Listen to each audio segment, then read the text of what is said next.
Hello there, and welcome back to a new episode of the Joe and Toby Talk podcast. Today, we are doing our annual predictions for the World Snooker Championship. It's finally around again.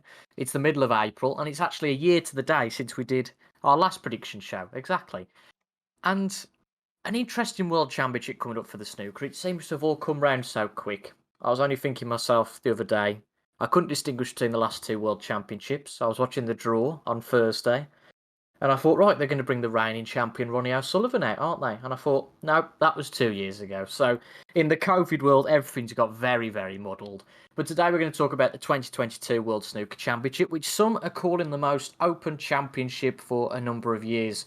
Whether I agree with that and whether my co-host agrees with that, we'll see. But with that, I'm going to introduce my co-host, Joe. How you doing?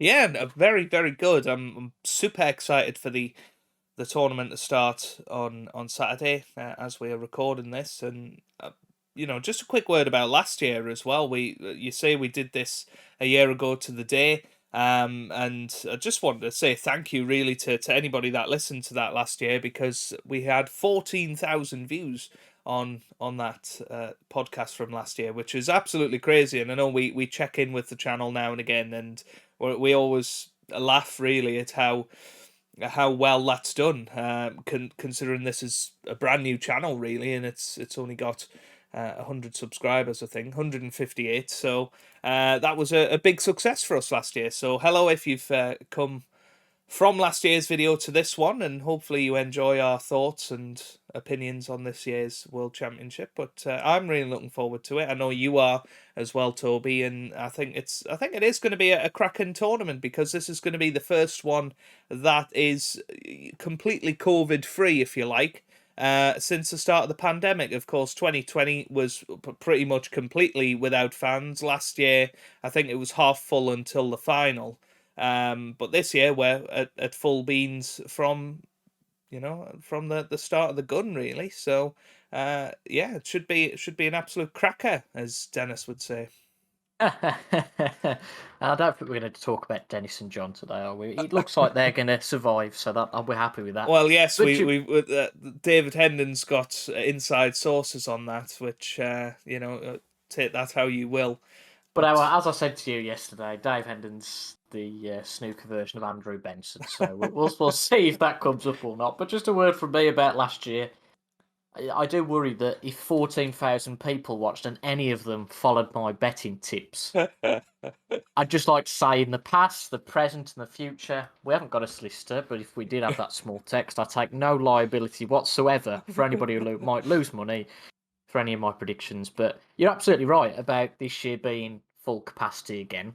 I think we saw the real benefit of that, particularly at the Masters earlier on in the year, even though it was too much almost. It's actually our first snooker podcast since last year, isn't it? So I actually went to the Players Championship, for anybody who didn't know, for a couple of days, because it's fairly local to me, Wolverhampton, as you might tell from the accent. And no, I'm not a Brummie, but it was really good, and similarly to the Masters, to not such an extent, but there was some of the player calling, particularly when Ronnie played. The whole "come on, Ronnie." I don't think that's anything new, but it was definitely more vocal, which was great to see. There was a good crowd in there, but particularly with the Masters, the atmosphere was just so heightened. Whether you can compare that to previous years and say maybe it was just because the crowds were back as opposed to them not being so, and that amplified it even more. It'll be interesting to see what that impact has on the Crucible, because obviously the Crucible being very tight, cramped. Some of the players complaining about that, including our tournament favourite Neil Robertson.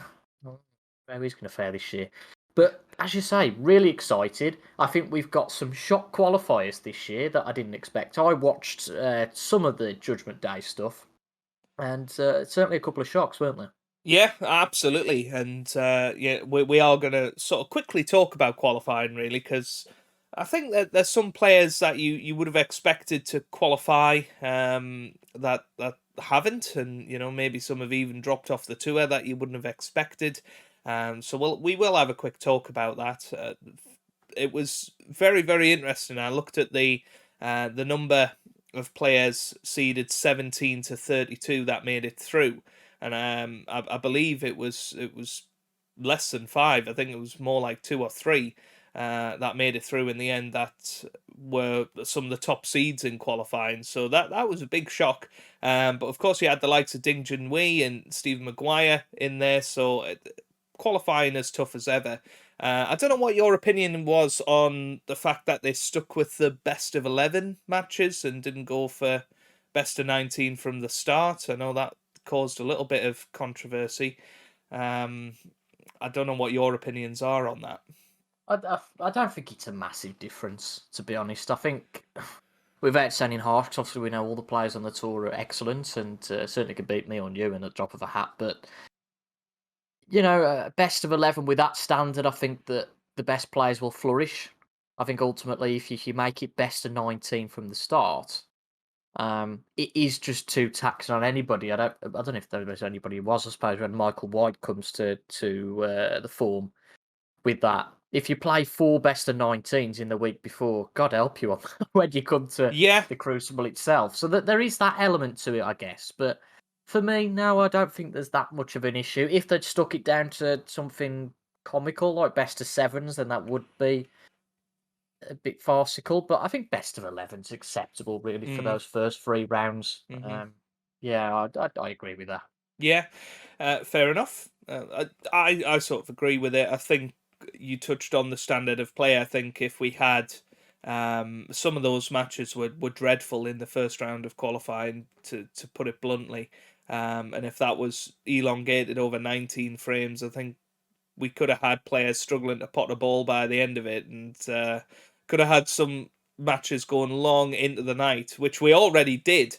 I think there was a match that finished nearly 2 o'clock, and that was a best of 11. So, yeah, best of 19 might not have been the best idea there. We of course had our female wildcards on there, Rhiannon Evans and Nagon Yi, and a couple of other female players in the qualifying. None of them managed to make it through, but I feel like they're becoming more respectable on the tour. I know it caused a lot of uproar last year with the handout of wildcards, but they're doing just as well as Stephen Hendry and Jimmy White are doing. Precisely. So I think that's good to see. Another thing that I thought was excellent to see was Marco Fu returning to the tour and really ran Ian Burns very, very close in the end. I think a little bit of an unlucky draw for Marco Fu. Had he had, perhaps a James Cahill or a I don't know, Peter Devlin in that first round, I think he probably would have made it through a couple of matches. So good to see him back, and hopefully he'll play a little bit more next season. We of course had the yearly Jimmy White is flying in practice messages going round. Everybody getting hyped about Jimmy White, and he went out 6-2 in the first round to Andrew Paget. So we're not going to see Jimmy White again. Still hasn't qualified since 2006. And has 1 year left on his Invitational Tour card, and I asked it in one of my Snooker 19 videos. Do you think it's time for Jimmy to hang up his cue, Toby? Well, it's a tricky one, really, because he still contributes, he still plays the game. Unlike somebody else who gets a wild card, who you did mention a little bit earlier. But I think that the issue with wildcards comes purely out of the fact that, well, why are we giving Jimmy White, Hendry, Ken Doherty, all these names and more wildcards when it's preventing young talent getting through? And I don't really see the merit to that argument, because when you look at the players who get on the tour, most of them are off it in 2 years anyway, which tells me that we haven't got the young talent bursting through. You could say, well, we need to give them time to nurture. Well, the class of '92 didn't need much time to nurture, did they? So, and ultimately, if players come on the tour and perform, they'll stay on the tour. So, but back to Jimmy White, I think that he's been a legend of the game enough to make that decision himself. I don't think it should be necessarily a thing that he's booted off the tour. But I should just allude to there, he hasn't qualified for the Worlds in 16 years. Possibly Matt now might be the time. But if Hendry's still getting a wild card then Jimmy White should still get a wild card. That's Mm, my 2 pence there. So absolutely, and I do think there should be some scope within the World Snooker Tour, similar to the PGA Tour, that if you've had a lot of success in the game in the past, then perhaps you can go and enter the big tournaments. You know, if you've won a Triple Crown event, then you can enter the Triple Crown tournament. I think that would be a really good system. And you know, if Dennis Taylor woke up one day and fancied having a go, then so be it. You know, maybe we have that sort of system in place, and then you wouldn't have this argument of you taking people's places off the actual tour. yeah, And you know, you would still have Jimmy White playing. I mean, I completely agree with your argument about the young talent in the game. And actually, there was only 121 players on tour this year, so and that was including the 5 wild cards if you include the 2 women, and then you had Ken, Stephen, Jimmy, and you also had Marco Fu, so there was 6 wild cards there. So if they didn't get the wild cards, then you would be looking at 115 players for 128 places. So unless you're suggesting topping it up with amateurs, which they have done for the World Championship, which they have done for many tournaments this season, and particularly Sean Murphy has been very outspoken on that, then who would you rather have? Would you rather have an amateur who plays in, you know, like a 45-year-old amateur in David Lilly, or would you rather have Jimmy White playing? That's the big argument for me, and I think nine out of 10 people who support snooker would rather have Jimmy White there. You But know, he ultimately, still there's packs enough out the capacity crowd. there's enough capacity for both of them. Isn't there? Like you Exactly, say, at the moment, exactly. when it gets to a point when that's an issue, then Yeah, you can have that conversation. yeah, I did have to smile at the Sean Murphy reference yeah, because without making too much of a hint of who qualified, we would have loved to have seen Michael White play against Sean Murphy just for yeah. that little bit of humour there. But yeah, Absolutely. it's you know it's a fair argument to have, but while the capacity's there. Why not? Yeah. And I mean, Jimmy White and Hendry not so much, but Ken still plays to a decent standard. Mm. Yes. Absolutely. You know, I mean, we forget Jimmy White got the last 16 in Gibraltar last year. Ken got to a semi-final a few years ago. You know, they're not exactly going out in the first round every single time. No. Which some players do. Some players come and spend 2 years losing every single match. They're not doing that at the moment. They're still playing at a decent standard, as you say, and I personally think it's good to still see them in the sport. But as you say, if they are in the future preventing players coming on to the tour, then maybe we need to look at it. But I think that's a long way away at this point with the standard in the game. Moving on slightly to later in the qualifying round, some big shocks of who Mm. didn't qualify. And top of that list, which it wasn't so much a surprise to me, but I think it was a surprise to the snooker world in general. And one of my favourite players to watch, actually, Ricky Walden, who's had a terrific season. Of course, has got to plenty of ranking event, quarterfinals, semi-finals. He's actually provisionally, I think, 17th on the Yeah. ranking list. Very unlucky not to get an automatic spot to the Crucible, Mm. really. When you think of some of the players that are going to be there who have had a terrible season compared Yeah. to him, but that's the way the cookie crumbles. He didn't qualify. He got beat by Alan Taylor, which, when you see how he fared in Judgment Day, that was a big surprise, I think, for Ricky, and I think he would have been a real handful for any of the 16 seeds. Yeah, 100%. I think that obviously you've got the two big names of Ding and Maguire, but below that, especially with the form that Walden's been this season, I think you're absolutely bang on.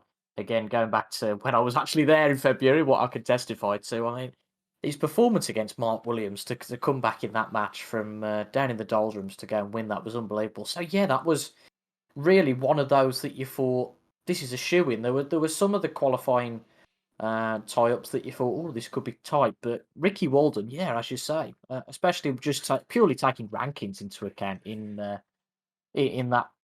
group, you would have expected Ricky Walden to qualify, but yeah, good for Scott Donaldson. I think it's only the second time Scott Donaldson's qualified, but as you allude to there, I think if Walden had beat Taylor, it would have been an interesting match between Walden and Donaldson there. Yeah, absolutely. Some of the other big names that didn't qualify, Ali Carter, I believe that's broken his streak of something like 19 consecutive World Championship appearances. I might be wrong on that.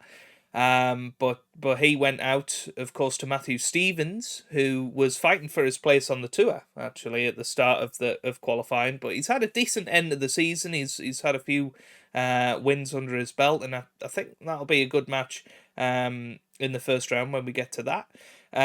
Graham Dott, former world champion, of course, got a 1-4-7 in his first match, but went out against Jamie Clark.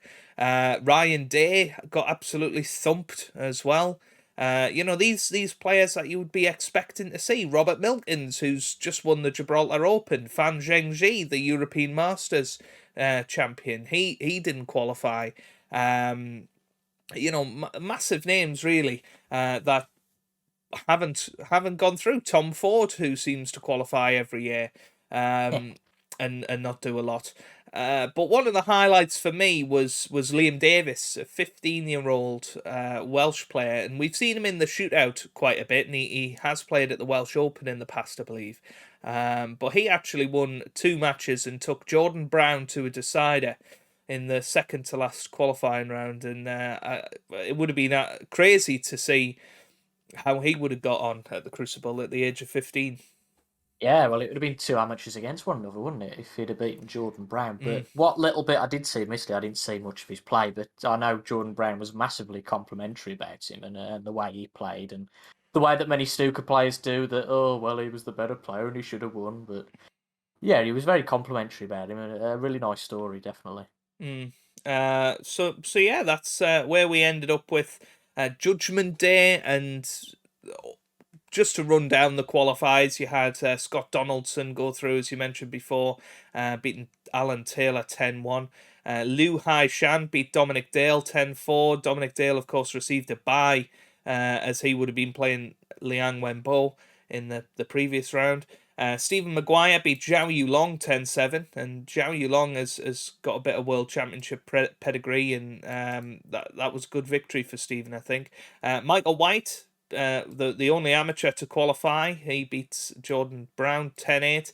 Tepchayo New went through against Matthew Selt. Jamie Jones went through again against Tom Ford. Ding Junhui survived a scare against David Lilley. I remember you messaged me, I think, saying surely David Lilley isn't going to qualify for the Crucible, but he was, I believe he was 7-5 up in that match, maybe even 7-4 up. 7-4, it was 7-4, yeah. Yeah, and Ding Junhui seemed to find something somewhere to get through. Could be a massive victory for Ding, that, because had David Lilley put him out in qualifying, that could have been the final nail in the coffin there. Ashley Huggle. Just to jump in. Yeah. It was the final now for Kurt Mafflin, wasn't it? He's off the tour now. now. Yeah, exactly. I think when we review this tournament, we'll probably have a little review of the season as well, and we'll definitely talk about the likes of Kurt Mafflin, who have dropped off the tour, and he was quarter-finalist 2 years ago, so that is a massive drop off the tour. And you know that there is some massive ranking point losses at this tournament. We're going to see some players absolutely plummet down the rankings, I think, if they have a poor first round. But just to continue with the final qualifying round, we got Ashley Huggle. He's going to be another debutant. He beat Joe O'Connor, which I was quite gutted about. I'd like to have seen him at the Crucible. Dave Gilbert beat Anthony Hamilton. Chris Wakeland won against Jimmy Robertson. Nopon Sangham beat Robert Milkins. Liam Highfield gets through. Matthew Stevens. Jackson Page, of course. Jackson Page, he's going to be another debutant, ranked 90 in the world. That is going to be an interesting one. Jamie Clark returns for a second time. He beat Graham Dott. I couldn't believe that. And Hossein Vafai. And the only decider of qualifying beat Lee Pai Fan. And I know he had some very strong words to say about Ronnie O'Sullivan after his victory. I don't know if you saw those. I did see those. I don't know whether I don't know whether he's been taken out of context or not. I'm not sure because Mm. Hossein seems the kindest bloke in the world. It just doesn't seem like he would be the kind of guy to say that. Yeah, I haven't read the article. He was talking about being good friends with Ronnie and stuff. So I don't know. I think it. I think you're right. I think it has been took out of context a little bit. Of what he said. I think he'd said something along the lines of if he doesn't enjoy it anymore, then he should retire. Mm. And what, of course, when you're a journalist, the quote you take is Ronnie O'Sullivan should retire. Yeah. From that, but hey. So those were the 10 qualifiers, and we're going to preview each first round match and talk about our thoughts with that. But who were the big surprises that came out of qualifying for you? Jamie Clark, I think not so much him himself, but beating Graham Dott. Graham Dott's one of those. I know you mentioned Tom Ford, but Graham Dott's one of them. You think, God, he's got to be a shoo-in for the World Championship. I guess Ali Carter was to an extent. I did check on that claim, by the way. He missed out 2 years ago at the Worlds, Okay. but before that, had qualified for I think for the last 14 or 15. But beyond that, they were the two big ones for me. The two big headlines. I know it sounds a bit daft, but I feel like Maguire qualifying was quite a shock. In After the that he season beat, he's had. yeah, but after he beat, in beating Zhao Yulong, if he'd have gone and Mm. beaten Ashley Hugill, I don't think anybody would have really said too much. But the fact that Zhao Yulong is 15 places above him in the rankings, technically speaking, it's a bit of a scalp, really. Absolutely, yeah, and he's done absolutely nothing this season. Was a bit of a victim of his own success of winning the Tour Championship, I think. Mm. And that 150,000 came off very recently, so he has plummeted down the rankings somewhat over the last few weeks. But even so, that was good victory for Stephen, and that'll give him a lot of confidence going into the first round, I think. Mm.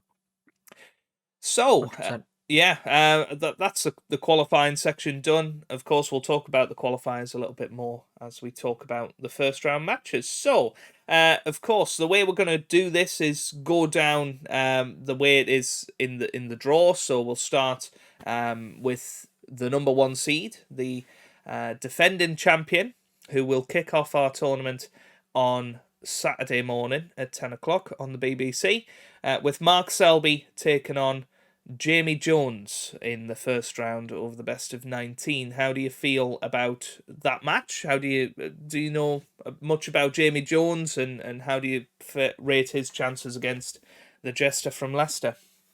Well, ironically, we were just talking about Steve Maguire, and Jamie Jones qualified, of course, last year, and it's fair to say he obliterated Steve Maguire, didn't he? He beat him 10-4. Didn't fare so well in the round after that, beaten by Stuart Bingham 13-6.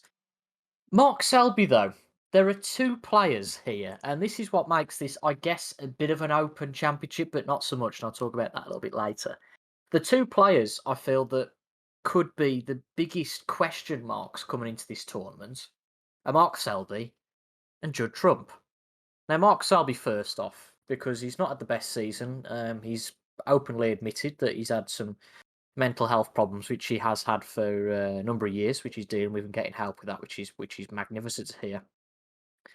You would think that Mark Selby would get through, and I would think that Mark Selby would get through this. Jamie Jones played well in last year's World Championship. I've got limited knowledge about him, to be honest. I haven't seen him do too much at any of the other tournaments this year. But he's ranked 37th, therefore he's nothing to be sniffed at. But I think Mark Selby probably have enough, probably too much to get through to the second round. The thing for me, Jamie Jones has excellent World Championship pedigree, and I think what has stalled his development was he was off the tour for a couple of years after some match fixing nonsense, irregular betting patterns, and around about 2013, 2014, that sort of time, Jamie Jones got to two consecutive quarterfinals, I believe, in the World Championship, and he seems to qualify fairly regularly. I think Mark Selby has had a really rough season.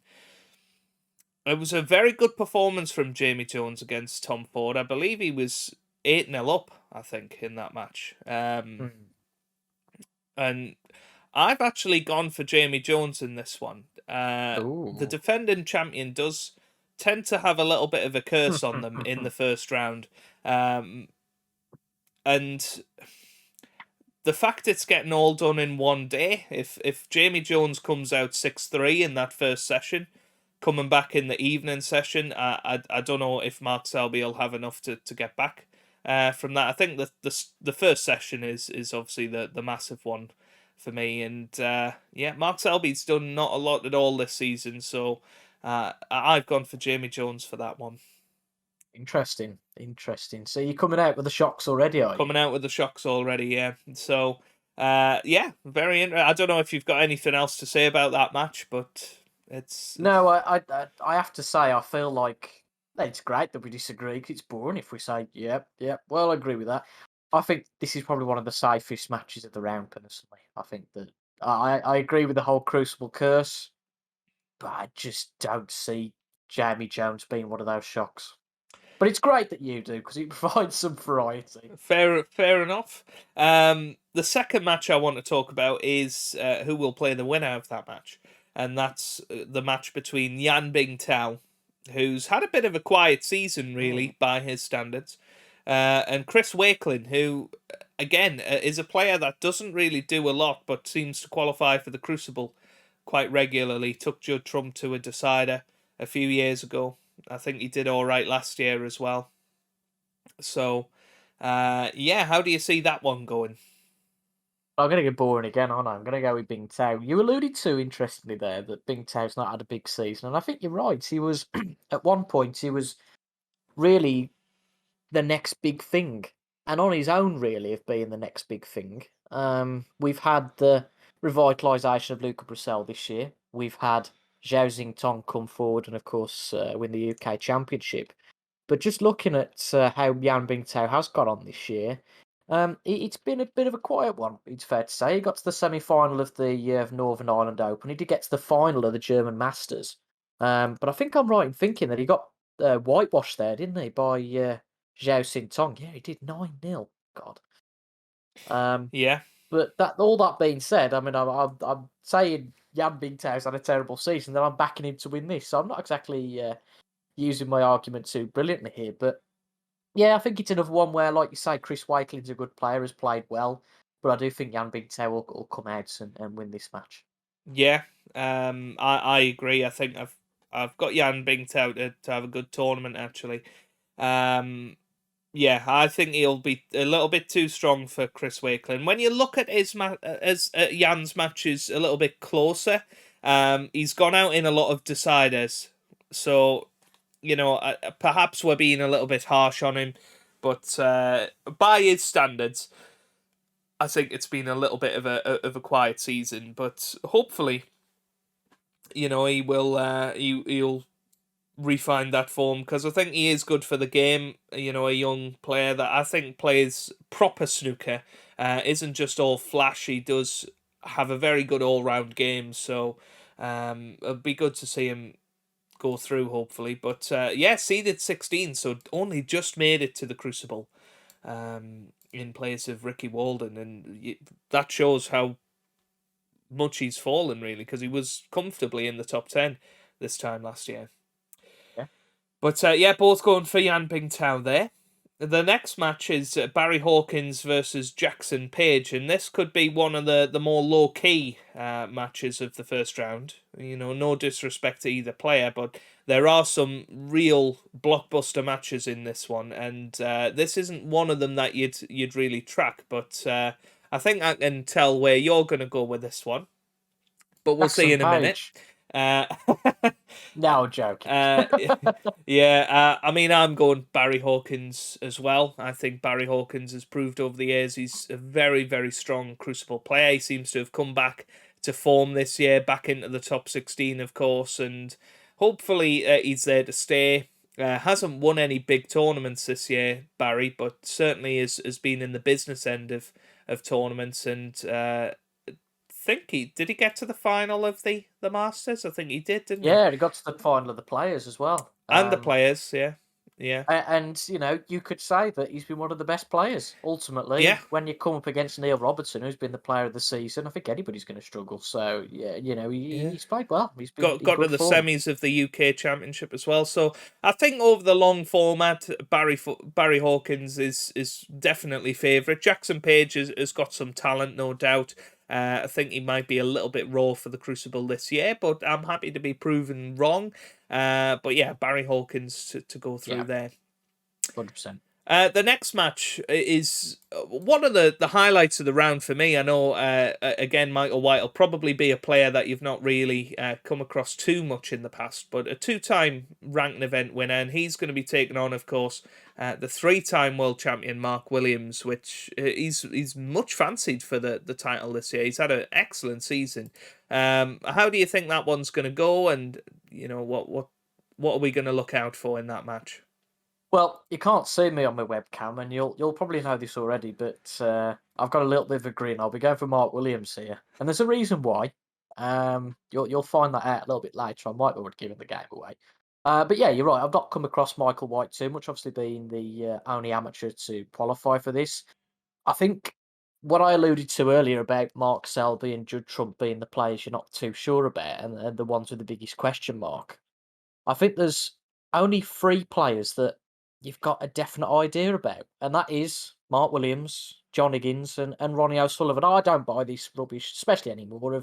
Well, it depends what version of Ronnie turns up. I don't see that anymore. It might have been a factor a couple of years ago, but not now.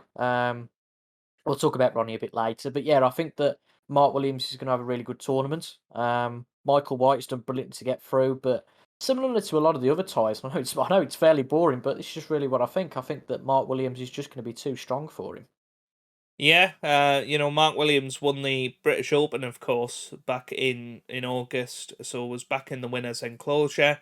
He got to the semi-final of the Masters, had that crazy match with Neil Robertson, which I don't know how Mark Williams didn't win that. Um, he had that situation where he had the red and the black over the corner pocket, and I mean, just ridiculous, really, what happened there.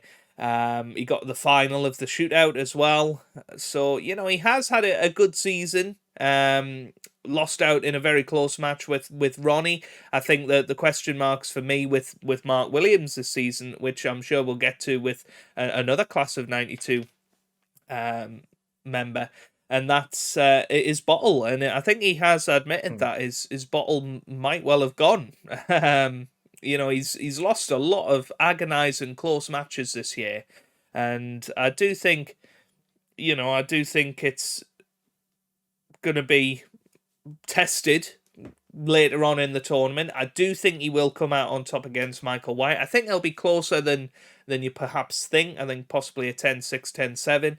But yeah, Mark Williams for me, and like you, I tip him to have a very good tournament. Next player down the line, and one of the highlights, if not the highlight of the first round, is Kyron Wilson, the world number 6, I believe, against Ding Junhui, who has dropped out of the top 16, dropped well out of the top 16 into the 30s, I believe, and Ding has had a really tough time. But yeah, those two playing against each other. One of the things that was very popular about a later match was it could be a final, but I do agree, not necessarily a Sorry. World Championship final. But this one could well have been a final of another event this season. Yeah, I was laughing then because when they come out with that on Thursday about Gilbert and Ronnie O'Sullivan being good enough to be a World Championship final, I'm sorry, I just don't agree with that at all. I really don't. With yeah, a final of another event, but when they said that Gilbert against Ronnie was good enough to be a World Championship final, yeah, I'm not sure about that. Yeah, But we'll move on to that a bit later on. This one though, I think yes, on their day could be the World Championship final. Which it brings a terrific prospect to this match. Ding Junhui obviously being the player that fell outside the top 16, so was qualified for the event. I'm gonna go boring again and go for the seed. being Kyron Wilson. Kyron Wilson, obviously, a couple of years ago got to the final, losing to Ronnie O'Sullivan, and has had some really good World Championships. Obviously, last year got to the semi-final as well, and was in a brilliant position against Sean Murphy, and then lost the match. I just don't understand how he's done that. But every time he's been in the World Championship, Kyron Wilson, since 2015, he's got at least the quarter-final. There's clear form behind that. Kyron being a solid player, albeit again another one who's not had a brilliant season. I'm looking on this Wikipedia page at a lot of first round exits, but has got to the semi final of the UK's, of course, quarterfinals of the English Open. And although Ding's been playing well in the qualifiers, I still don't think Ding's back to his best. And we have to take Kyron as the player he is. He's kind of that in between player for me. He's not a top class player, but he's certainly a player you've got to respect, and that's why I've gone for Kyron to beat Ding. But I think it'll be a close one, this. It's not going to be where he easily gets along the line. I think this could be a match where the match practice Ding has had could pay dividends. I think Kyron has got an excellent World Championship potential. I think he probably will win a World Championship in his career at some point. I think the stars will align. I agree with you. He's not going to be, a 4, 5, 6-time world champion. Like some of the players that are in the field have potential to do. He's had a quiet season, as you say. Did get to the final in Gibraltar fairly recently, so he's coming into a little bit of form. But wasn't at the Tour Championship, so hasn't actually played a competitive match since the 26th of March. So that could play a factor for me. I've actually gone for Ding Junhui. I think it could be a decider, this one. It's a massive opportunity for either of them, because I do think the draw opens up for whoever wins this match. And they could well go all the way to the final had they whoever wins it.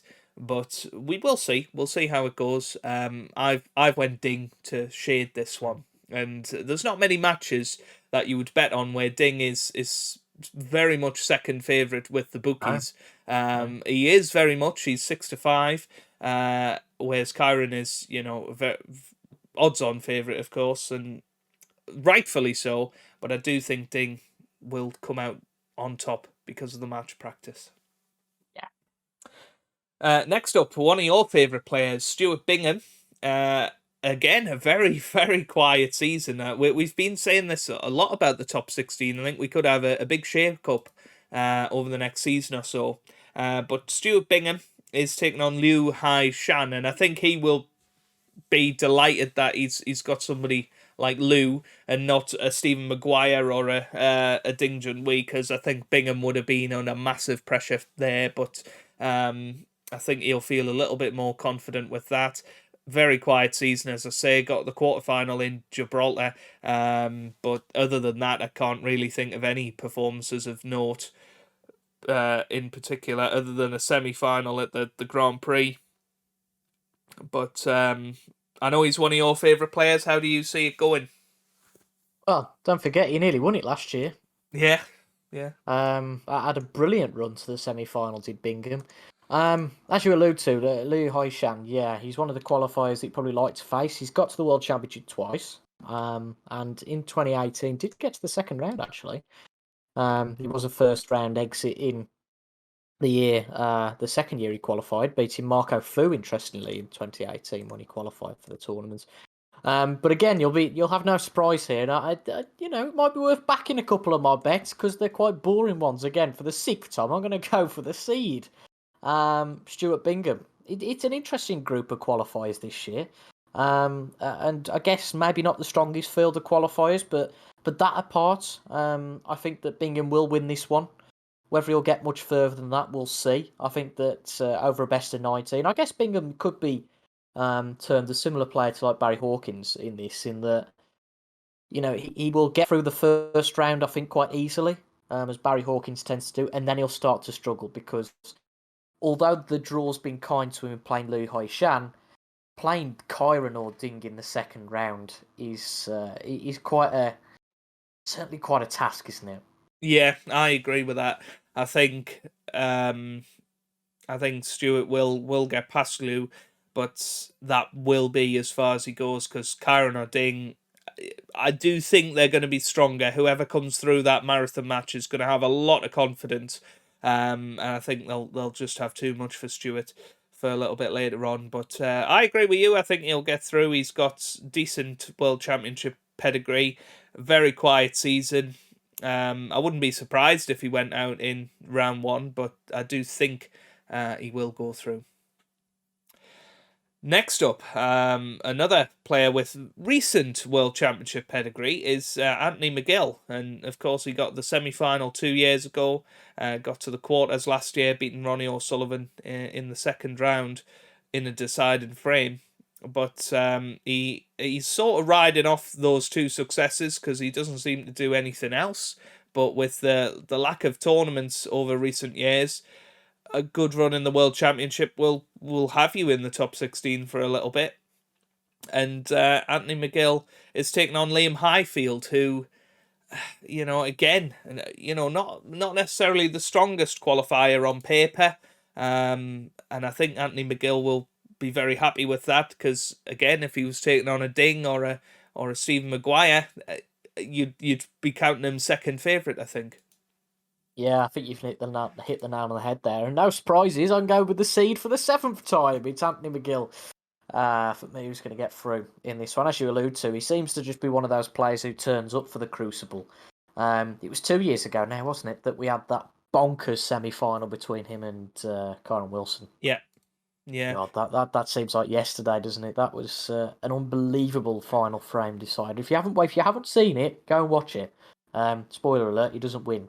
But I think he'll win this match. Again, just a case of him being too strong for Liam Highfield, as you say. I think he's one of those players that if he had one of a stronger qualifier, he might struggle. But I think he'll be okay. Yeah, I think again it's going to be a closer-ish match, but it's another one of my outside of the box predictions. I'm going to go with the match practice of Liam Highfield, because again, Anthony McGill hasn't played for quite a while now. Only played at the Turkish Masters on the 7th of March, so it's about 6 weeks since he played a competitive match. And he got absolutely thumped by Si Zhao Wei, the amateur, in that match. And before that, it was February with the European Masters that he played. So for me, I'm going with the player, the form player, if you like, out of the two, with Liam Highfield. I do think it could make quite a difference this year, that one. So I've got McGill to go out as well. So yeah, interesting. But up next, match 8, and the second big talking point for you. You mentioned earlier on in the podcast that if there's two players that could completely turn this World Championship upside down, it's Mark Selby and Judd Trump. And of course, Judd Trump, by his standards, a very, very quiet season. And he's taken on debutant and top-seeded qualifier in Hossein Vafai, who, of course, won the shootout earlier this year.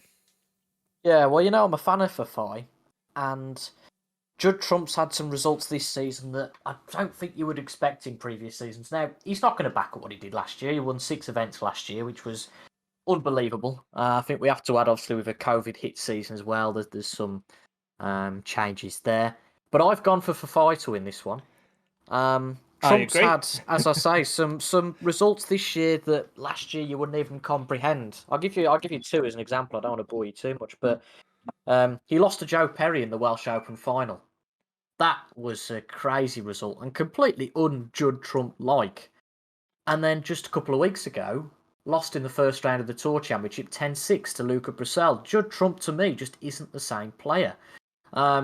More so, I think, than Mark Selby. I think Mark Selby, can turn up. I think Judd Trump can, but my point is that Mark Selby's proved it over a long period of time. I know we've had the discussion before about Judd Trump, whether he can become, or indeed already is, one of the real greats of the game. And I wouldn't put him in that top group anymore, which sounds absolutely ludicrous given that he had a brilliant season last year. I'm not writing him off because of the season he's had, but just some of his playing, some of the way he's played, and some of the results he's had, and just other things that have gone for him as well. He said after he won his World Championship, I've mentioned this a couple of times, that already alluded to the fact that once he'd won his World Championship, he wasn't really bothered about winning another one, which just sounds absolutely ludicrous. Whether, again, that was another quote taken out of context, I don't really know, because I haven't spoken to him about it, funnily enough. But I just see this being one of the shocks of the round. I think that Judd Trump's come up against a really tricky qualifier, and I fancy Hassan Fafai to have quite a good tournament, actually. One of these players that's up and coming, and best of luck to him. I think he's a really nice guy. Yeah, no, absolutely. And I think Vafai, of course, played Judd Trump in the Welsh Open and in the semi-final, and only just lost out in that one. And that was Judd's, first final for quite a while when he got to that. And Vafai was well up in that match. I think that's the only thing that's really putting me off Vafai is that recent scar of a close defeat to Judd Trump. Other than that, I think Vafai's favourite personally on both players' form. And as you say, Judd Trump just hasn't been the same player this season. And well, you know my views on Judd Trump. I'm quite happy about that. But yeah, let's hope that Vafai comes through, because I agree with you. I think it could be a really strong tournament for him.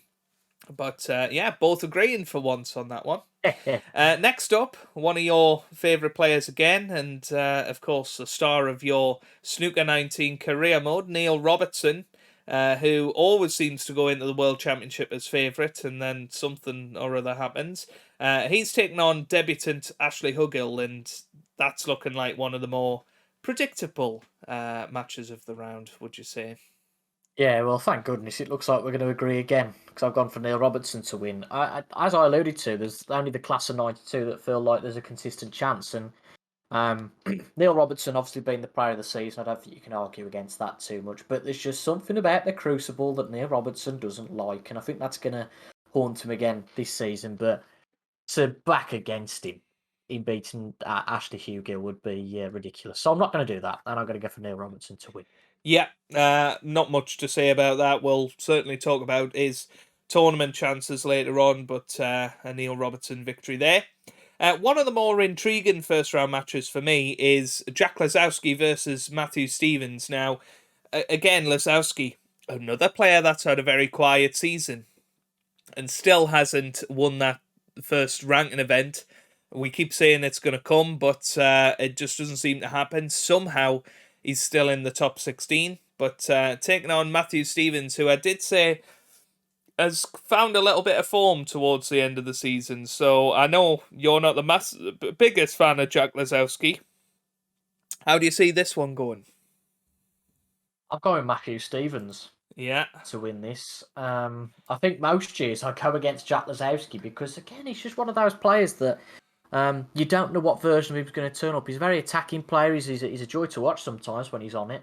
But I feel like he has too many of those days when he's not. And whether this is a criticism or not, he's similar to Sean Murphy in that when he gets knocked out of a tournament, like he did in the UK, he goes and works with the BBC, which at Sean Murphy's stage of his career, I mean, he could do what he wants, but at the stage of Sean Murphy's career, I kind of get it.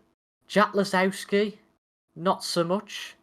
We've even had Judd Trump go and work with the BBC, which sent me to sleep. I don't know about you, but yeah, there's just something about him that I do fancy Max Stevens for this. Obvious World Championship pedigree for Matthew Stevens. Unfortunately, after this match, I don't see him go very far because he would be playing up against a very tricky Neil Robertson or a massive shock in Ashley Hugill, which would be a monumental shock. But yeah, I'm backing Matthew Stevens for this. But as I was alluded to there, he will struggle massively to get past round 2. But another one that, in fairness, could be a good match and go close. Yeah, no, I agree. I think it will go very close. I think Jack Lazowski just doesn't really get on with the Crucible. I think he's only won one match there.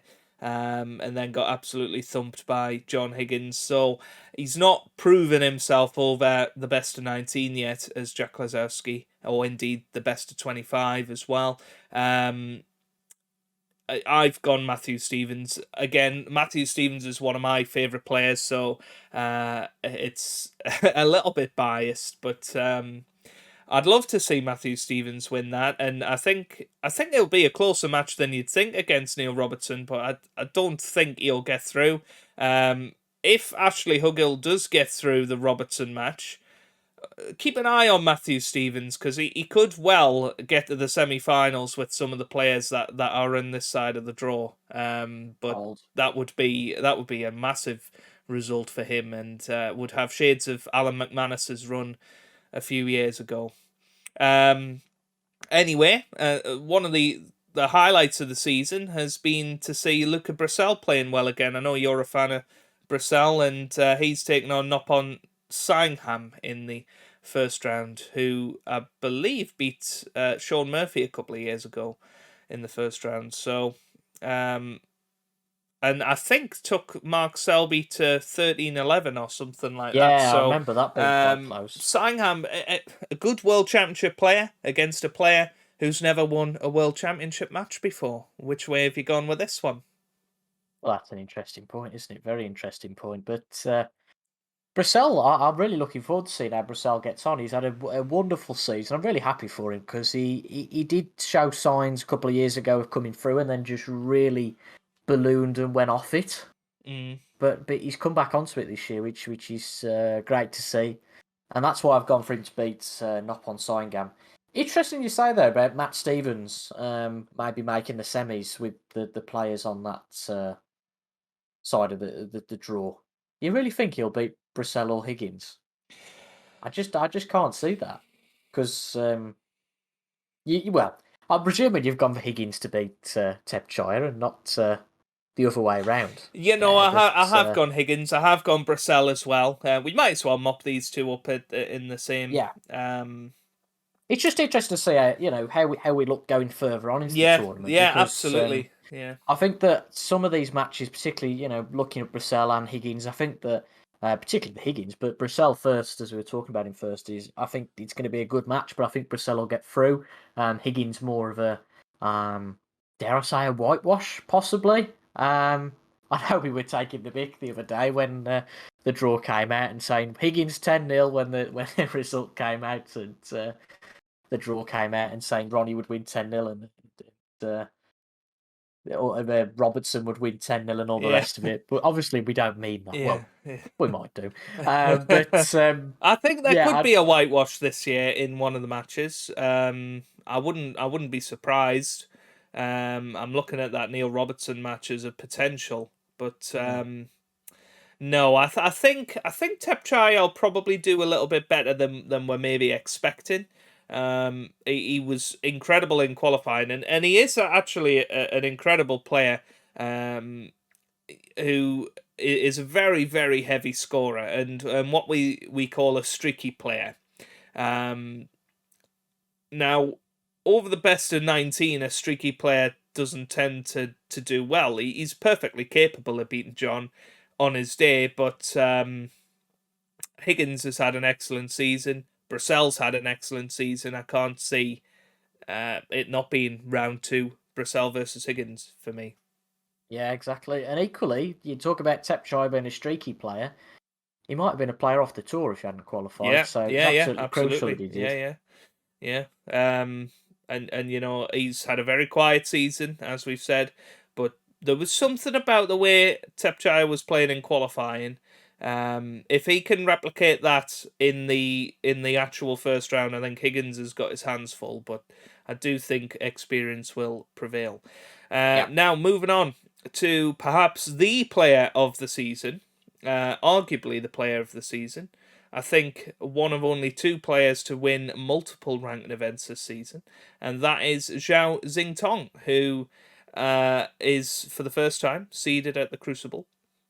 And he'll be taking on Jamie Clark, who, of course, did win in the first round a couple of years ago and had that controversial second round with Anthony McGill. But Yeah, Zhao Xingtong. What do you think about the hype surrounding him? I think it's real, as the kids would say. Being a kid myself, but oh well, I try and distance myself from all that. But yeah, I think Zhao Xingtong's got a really good chance of going quite far in the tournament this year. Um, been a real terrific player. Brilliant performances in a lot of tournaments this year, and you've really got to respect that. Probably being one of the players who, interestingly, have a look. What price is he for winning the World Championship? He's 18s. I mean, that's Xingtong. not bad, is it? Not You know, really. Not with when the. you consider a lot of the better known players, let's say it's single figures. That's not a bad figure at all. Um, and with that draw, I think he'll beat Jamie Clark. Looking at the match below him, could get to the quarterfinals as well.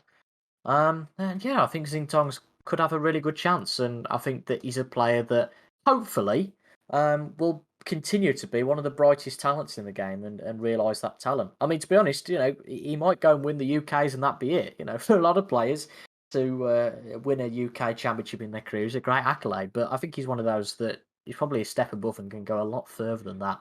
World champion level, let's see, but he'll have a good tournament, I think. Yeah, I think much like Trump in 2011, Trump had just come off the victory of a China Open success, and got all the way to the final with just some ridiculous potting. We'd not really seen anything like it. And I think to this day, that's probably the best Judd Trump has ever played in a tournament, and still got beat by John Higgins in the end. But I think Xingtong, like you, he's going to have an excellent tournament. I think he's very unlucky with a certain player that's on the same half of the draw as him. Got Donaldson.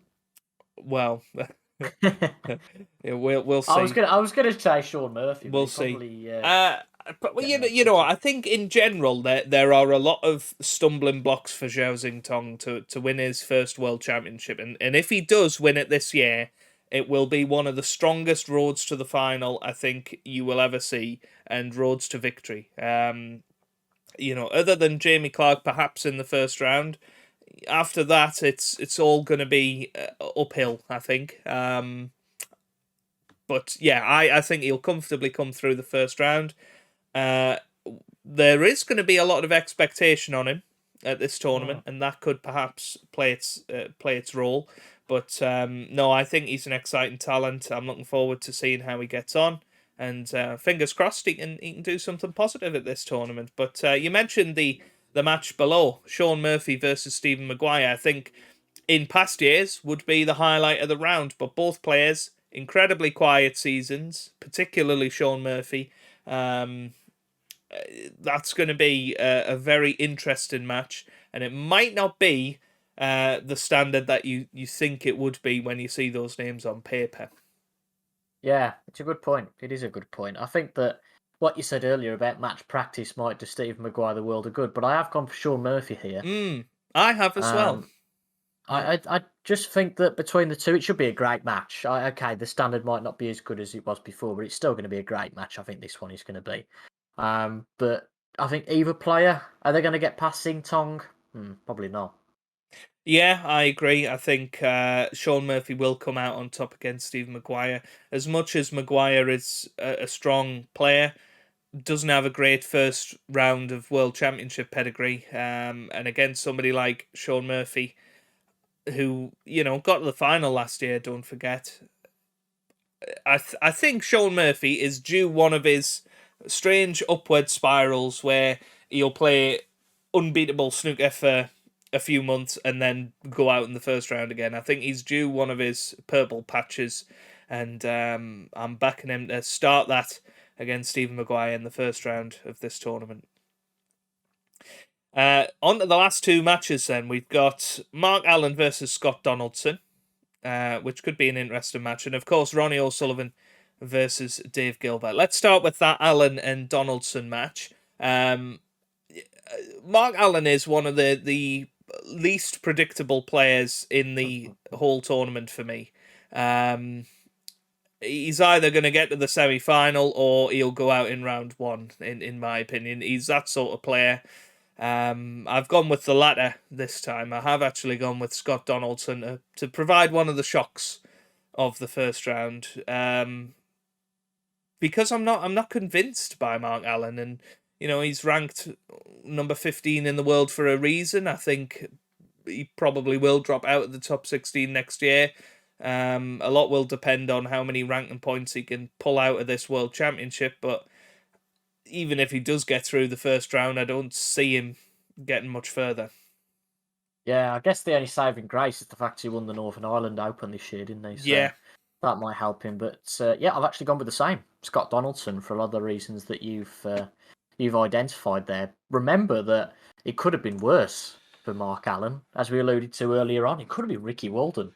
Yeah. And, that would have been a match where you would definitely back Walden, I think. Donaldson less so, but yeah, I'm still going with Donaldson for the reasons you identified there. So that leaves us with one match, and the way the Rob Walker was going on when the draw was made, you would think that this was the match of the round, and it could well prove to be the case.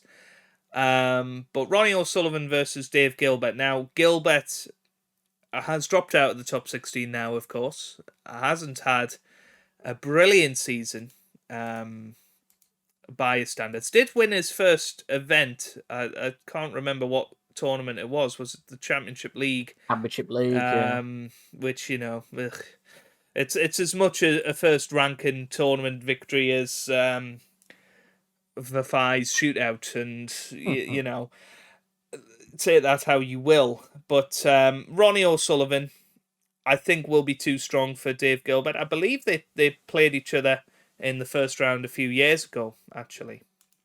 Ronnie came out on top 10-7, I think, from what I can remember.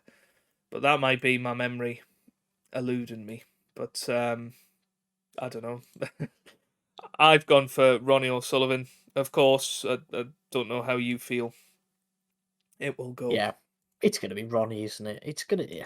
I just don't quite get that comment that was made about it being a world final. Like, I'm sounding incredibly grumpy about that. I'm not. I just think that Ronnie's going to have too much for Dave Gilbert. Yeah, it's going to be one of them. I think there's probably going to be a 10-5, 10-6. And I've just checked. It was 10-7 Ronnie O'Sullivan in 2016 against Dave Gilbert. So you're not losing your marbles yet. So yeah, I think that Ronnie's going to have enough too much really for Dave Gilbert. Another one that again could be a good match. I just think that I don't know if you mentioned it or somebody else mentioned it, but I think that Gilbert will probably feel like he's mentally lost before before he even enters the room against Ronnie O'Sullivan. I feel like he might be one who would have benefited with an easier draw to kind of ease his way in. And I think he obviously everybody's like this, but I think Dave Gilbert particularly is one of these confidence players. When he's on a high, he plays really well. And then equally has had some absolute batterings. So he's another one that's tricky to read. Might have been a little bit more lenient had he been up against one of the lower 16, for example, maybe a Bingham, maybe a Lazowski. But Ronnie, one step too far. Yeah. Yeah, I think Ronnie has arguably been player of the season. Certainly consistency-wise, always seems to be at the back end of tournaments, and it's been very, very close matches that Ronnie's lost in the end. Of course, last year got to 5 ranking tournament finals, didn't actually win any tournaments last year, ended that drought in December when he won the World Grand Prix.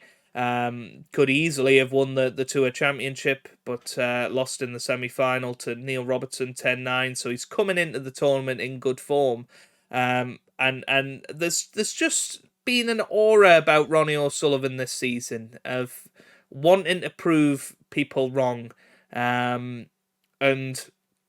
I think he's due a very good World Championship. Of course, he won in 2020, but because of COVID and the time of year and whatever, there's a little asterisk there for me on that one.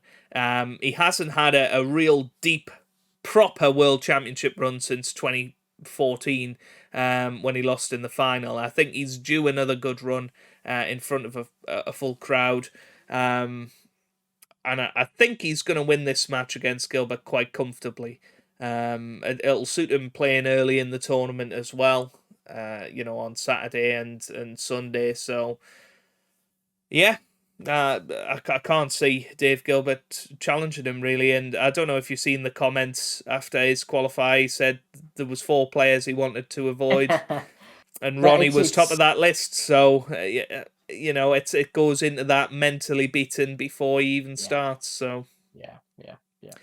But yeah, that's our 16 first round matches. I know these podcasts do always take a long time. We always have a lot to talk about when it comes to first round matches. But if you are still with us, please do let us know who you think is going to win in the first round. Because I think there are a lot of very predictable matches there, but there's no guarantees in snooker, and anyone can beat anyone realistically. We've given our opinions on what we think will happen, but we are most likely going to be wrong. And I've done my yearly thing of putting some money on a 16-fold accumulator of what will happen if all my predictions come true. And if that comes through, I'll win 70 grand. So that shows how much the bookies think of my predictions. But yeah, I think 14 out of 16 one year was my best ever year. But we will see. So, yeah, anything else about the first round there, Toby? I think you're absolutely right. I think that a lot of these matches, without being cut and dry, probably are predictable. But as you say, there could be a level of unpredictability towards it, which I think leads me on to a point I was on about earlier that has been mentioned by a couple, that it could be the most open world championship in years. What do you think about that?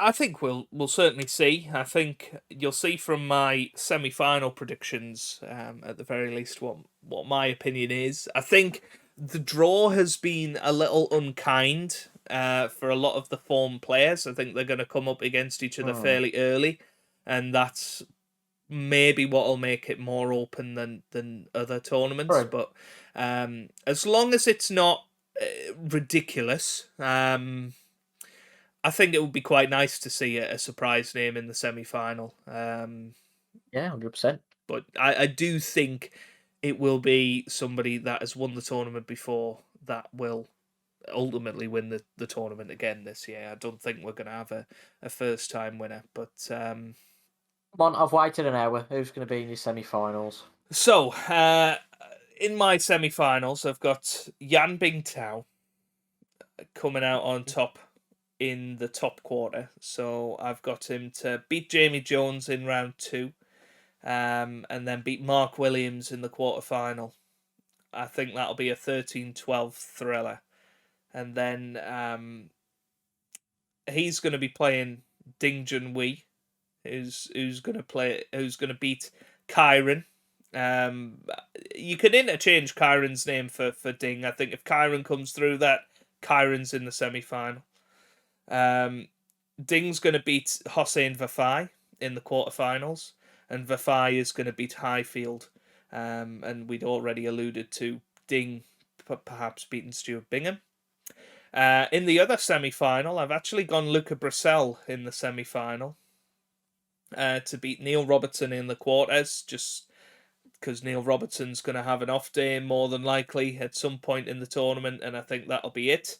It'll be close, 13-10, 13-11, but I think Luca will come out on top. Luca's going to beat John Higgins in round 2. I think Higgins will start well, but Brissell will go on a streak and just come out on top there. Robertson to beat Stevens in round 2. And the other semi-finalists, which might be a bit less of a surprise, I've gone for Ronnie O'Sullivan. And I think he's got a lot to prove. I think he'll beat Zhao Xingtong in the quarters and will come out on top against Scott Donaldson in round 2. Ah, interesting. So I'm fairly similar, to be honest. I've gone with Mark Williams as my first semi-finalist, beating Yan Bingtao in the quarter-final. One to watch out for that could be a great match with both players being in form is the Hawk against Mark Williams. That could be a really good game, really close one. Mm. Selby Bing Tao, again, as the reason. Selby could go and win it, but I'm going to predict for Bing Tao to go through there. Kyron Wilson being the second semi-finalist, going and beating Hossein Fafai, who he's going to beat Anthony McGill, and Kyron Wilson to beat Stuart Bingham. I think that of the players, Kyron Wilson will dearly hope that Judd Trump doesn't get through because it massively opens up the draw for him if he doesn't.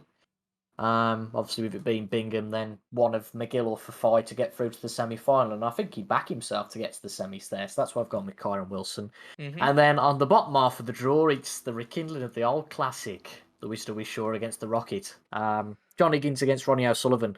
The Neil Robertson thing, yeah, I'm just not convinced he'll win it. So I've gone with Neil Robertson to go out to John Higgins. Robbo to beat Matt Stevens, Higgins to beat Luca Brissell. Although Brissell's had a good season, I do back Higgins over a best of 25 there. Then I've gone with Ronnie O'Sullivan, as alluded to. This will be a great match. Zhao Xintong against Ronnie O'Sullivan. Yeah, the I think master it'll against happen the as well. apprentice. Yeah. That's going to be really fascinating. But again, I think it's a distance thing. With Zhao, again, you've alluded to possibly you've not necessarily been on his side. But it will be interesting because effectively Ronnie's been teaching him his own game, so it should be a real interesting one. That, but I think Ronnie will have enough to come through that. I don't think there's much argument that he'll beat Scott Donaldson. Should Mark Allen get through and play well, there's a potential danger to that, but I think that Ronnie's pretty much a shoe-in to at least make the quarters in anybody's book, I think. Past that might be tricky. Who knows who Zhao Xintong or even Sean Murphy's on his game. There's some potential slip-ups there for Ronnie. But obviously gone for Xintong to beat Murphy in that second round. So I've got Mark Williams against Kyron Wilson and John Higgins against Ronnie O'Sullivan. I think that semi-final would please the punters. I think that would be an unbelievable 3-day semi-final experience if we had those 4 players in there. I think there would be 2 absolutely brilliant matches. The only thing, the chink in the armour for me with Ronnie against Xintong is I've always had this feeling that Ronnie, depending on who he's playing against, will almost let them into the match, and that sounds ridiculous, but I've noticed it against somebody like a Ding Junhui, who he gets along with very well. I think against Jordan Brown in the Welsh Open, I think he sort of let him have. He didn't let him win. It's almost that Pally kind of thing, isn't it? Yeah. When he goes up against a John Higgins or a Mark Williams or a Neil Robertson, it's right to game time. I can't give them anything. Yeah. But against Fan again in the European Masters, it's as if he wants to give them a bit of a confidence boost, and I'm not suggesting for a minute that he's letting them win and that's why he lost. But I think the reason why he lost is he let them into the match, and he doesn't want to embarrass them almost, and therefore it's one of those things when you try and control something and then you end up losing because you've just been a bit silly about it, a bit showboaty perhaps. That's the only thing I can see going wrong for Ronnie against Zhao, because he'll want to see Zhao win the World Championship, and that might and we see him against John Higgins. He respects John Higgins too much, and John therefore has an excellent record against Ronnie, but it's just a little theory I've had for a long time with Ronnie. And I see, whereas when he plays somebody like Trump or Selby, because I don't think he particularly likes them, he will just play his game. Yeah. But hey, that's just a quick thought. But yeah, interesting semi-final lineups there. So who do you think is going to come out on top in those semi-finals, and where is your World Championship trophy going to? Well, I'm going to go with Mark Williams to beat Kyron Wilson. I think of the two, that's going to be the more predictable semi-final. I feel that's going to be probably a 17 14, something along those lines. I think Karen will put up a good fight, but I think Mark Williams will be too strong. Really do fancy Mark Williams this year for it. And as you said earlier, and what you've alluded to, I've gone with John Higgins to yet again beat Ronnie O'Sullivan. There's just a thing when those two come together that could that one be close? Yes, it absolutely could be. I'm going to stick my neck on the line here and say it's going to be 17-12. Yeah, it's not a It's bad one prediction. of those that you just feel that John is just too strong for Ronnie, and absolutely a mentality thing. I did allude to earlier. I don't agree with the. It depends what version of Ronnie does turn up, but Ronnie does seem to have almost that flip phobia now that players, when they're faced against Ronnie, were drawn against Ronnie, had mentally lost. I feel like that could even be the case for Ronnie now when he plays against the Higgins particularly. And clearly understood, really, with the record he's got against John Higgins. It's a strange little triangle in the class of 22 where Ronnie has the upper hand massively over Mark Williams, and Mark Williams very rarely beats Ronnie. John Higgins has a massive upper hand over Ronnie O'Sullivan, and Ronnie very rarely beats John Higgins. But Mark Williams has a big upper hand on John Higgins. And it's just a very strange sort of trend that they each have a sort of whipping boy, and they are each the whipping boy of that triangle. It's very bizarre, but yeah, I think if John and Ronnie were to play in the semi-finals, I think John would come out on top as well. Yeah, so I've exactly with your point. The Welsh Potting Machine's going to win the World Championship. Yep. So it's going to be a repeat of the 2018 That's right. World Final, and that was an absolute cracker. Yeah. And I think John getting to another final this season and not winning it, another World Final and not winning it. Would that be his 11th World Final? Trying to think of it or 10th, is it? So 2001, 2007, 9, 11, 1998, of course. So that's 5. Then 17, 18, 19, that's 8. So it would be his 9th World Final. Which with only 4 world titles would be quite a shock, really, wouldn't it? But yeah. There you go. My semi-finals, I've got Yan Bingtao beating Ding in an all-Chinese semi-finals. That's big. And I've got Ronnie coming out on top against Luca. And I believe this was exactly the same final that I predicted last year. And we saw how well that went. But I've got Ronnie against Yan, and over the best of 35, I don't see Yan getting the better of Ronnie, but I think that the draw, the way my draw has worked out, it's a Ronnie O'Sullivan victory. That doesn't mean for me that Ronnie is the favourite for the tournament. I think far from it. I think there are other players in there that have probably got a better chance, Mark Williams perhaps being one of them. But just the way my draw worked out and when I was doing this predictor, Ronnie just seemed to come up against players that he should be beating. And in fact, the highest ranked player that he comes up against is Zhao Xington. And, other than that, you would say that they're fairly standard Ronnie O'Sullivan victories. So I've got Ronnie to win his 7th world title. I'm not entirely sure I actually think that's going to be the case, but that's just the way that the draws worked out. But it would be amazing if one of the class of 92 win it again, which both of us are predicting. And, 30 years after they turned professional to win that. And to put into perspective, it was 40 years ago that Alex Higgins last won the World Championship. So that sort of shows the longevity of the class of 92 that people bang on about, but it really does put it into perspective, and you wouldn't really put it past them to still be here in another 5-10 years' time, really. Yeah, that's exactly it, and that's not down to the quality of players coming through. You would look at Mark Selby, Judd Trump, and Neil Robertson in particular as being players who could genuinely take it to them. I think, especially with your draw, it's how it opens up, particularly on that top side for Mark Williams. If Mark Selby and Judd Trump do go out early, which you've predicted on both occasions, then the draw massively opens up for somebody like Mark Williams. If they aren't to go out, then he could have a bit of a pickle.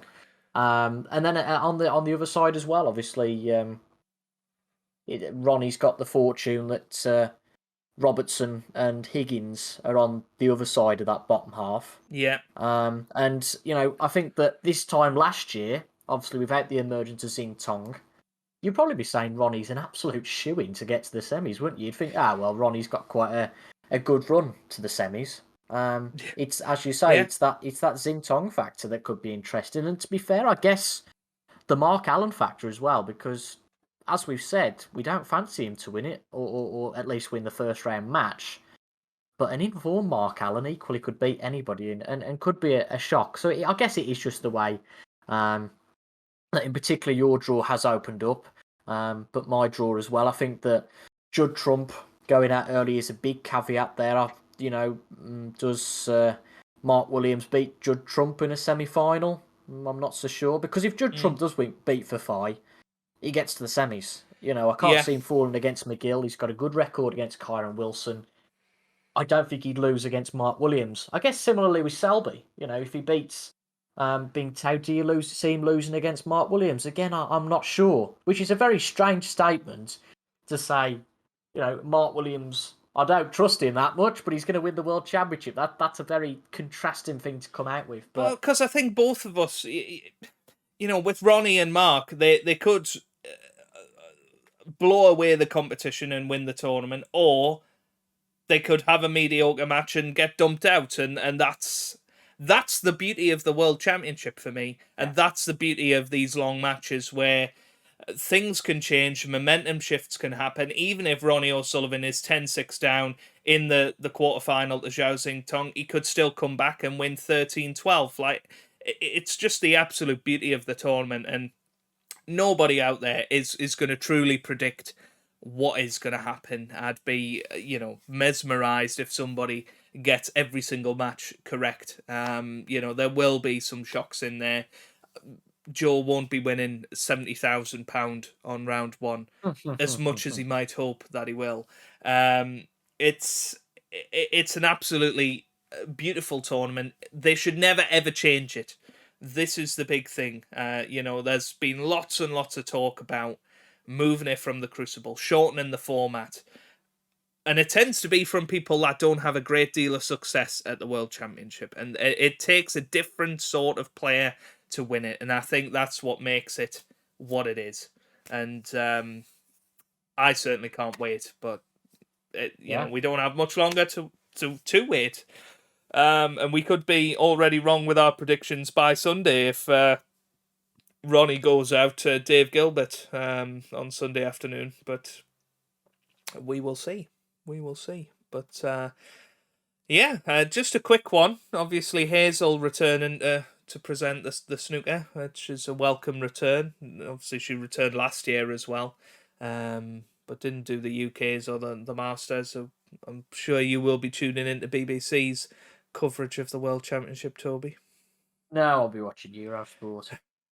No, don't be daft. I should be watching BBC, and I'll be chuffed as well. It's for those who don't follow snooker. It seems ridiculous that for 16 days we will be watching the screen for most of the day, because obviously the first round matches, you've got the 10 a.m. start and the afternoon session, the evening session. It's such a wonderful tournament for that. And as you allude to, really, the Crucible, the format, you've got to keep it the same, because that's what makes it the tournament it is. It is the World Championship for a reason. And I think without the venue and all the rest of it, you lose the authenticity of that a little bit. Much as we have done in witnessing matches being played at the Marshall Arena, for example, over the last couple of years. and then we were to return to the Ali Pali for the Masters, and it went wild. So it just shows how the venue can be such a massive thing. Just to touch on Saturday, Selby against Jones, and Zintong against Clark. So maybe not. Well, you certainly think it will be on the first of those two matches, but maybe not the highlights in that first session. But the afternoon session, I think Ronnie's going to be on TV inevitably against Dave Gilbert. And then Sean Murphy and Stephen Maguire get underway on Saturday evening.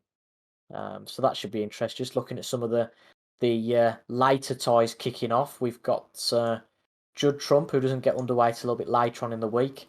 And then it's Thursday afternoon, isn't it, where you get that wonderful split between some players still being in the first round and then some being in the second round. And that first second round match will be either Hawkins or Jackson Page against Mark Williams and Michael White. So yeah, as you say, I'm fully looking forward to it. I hope everybody is who's listening.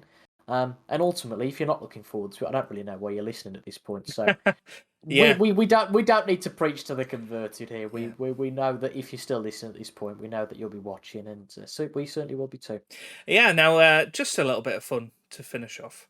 This time last year, we said if you got to this point in the video, you need to say snooker loopy in the comments. And we did get quite a few last year saying snooker loopy. So there were some mad people that were listening at an hour and 26 through. So, Toby, I'm going to give you the responsibility here. You've got to come up with the little catchphrase that they've got to say in the comments if they got to this part of the video. I can't really go with nuts, are we? Because I don't know if that's gonna. It might be held for review. Yeah, it might be held for review, and we haven't got the time in our lives to do that. So, what should I go with? Should we go? No, I was going to go with the boring one of where's the cue ball going. I could go with the classic "There's Selby's wife" or "There's insert player There's here's Vicky. wife." There's Vicky. No, let's go for that. Let's go for that. There's Vicky. You've got to put that into the comment section. There's Vicky. If you put that, you will look like a clown, but we will also know and be forever grateful that you have got to this point of the video. And hopefully you didn't just skip an hour and 27 minutes to get to this point. But it's been an absolute pleasure, and I'm sure we will be back with the end of the tournament. We'll fully review the tournament, what's gone on, and we'll have a little season roundup there as well. We have been getting into the podcasts a little bit more recently, so hopefully we won't be waiting a full-on year before doing another snooker video again. You know, I'd love to talk more about the ins and outs of the season, but yeah, it's going to be a cracker. It's live on the BBC throughout. You've got no worries of sessions being put behind a paywall of Discovery Plus or Eurosport or not app. shown at all, or not shown at all. You know, that's the great thing about the BBC. They may not have wall-to-wall coverage on BBC Two, and we don't expect them to do that, or even though some people would. But you will have full coverage on the red button, and of course, in high definition. The sound quality will be brilliant. You'll have Virgo and Dennis Taylor's dulcet tones guiding you through the matches, and yeah, I can't wait. It's going to be an absolute cracker, and hopefully we see a good few matches and a good couple of weeks of snooker. So thank you very much, Toby, for joining me for this last couple of hours or so. Hopefully you've enjoyed at home. If you have, then make sure you leave a like on the video. Let us know down in the comments your predictions for the World Championship. I will also slip a link to the event predictor tool that I've used and what Toby's used in there. We haven't really talked about the odds, but you know, we don't go with our bets anyway. But if you do go with my 16-fold accumulator, then it is 14,310 to 1. So you can make a lot of money from that if I'm right. But anyway, thanks very much, Toby. Thanks to everybody at home or driving or whatever you're doing while listening to this, and enjoy the snooker over the next couple of weeks. And we will be back with a full review after the bank holiday weekend. So have a good one, enjoy, and we'll see you next time.